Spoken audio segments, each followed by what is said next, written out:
Hello everyone, maganda pong araw po sa inyong lahat. So ngayon, nandito tayo sa highway ng Tiblo de Panay from Rojas City. Ayan. So marami pong mga sasakyan dito dumadaan.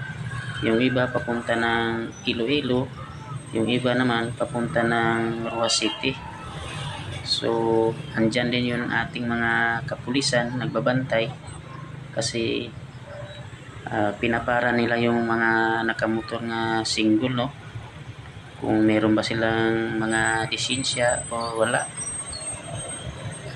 At lahat ng nakasingle ng mga motor dapat nag-helmet, dapat kumpleto, may mga lisensya din, kasi pag walang mga lisensya at saka helmet talagang huhulihin kayo.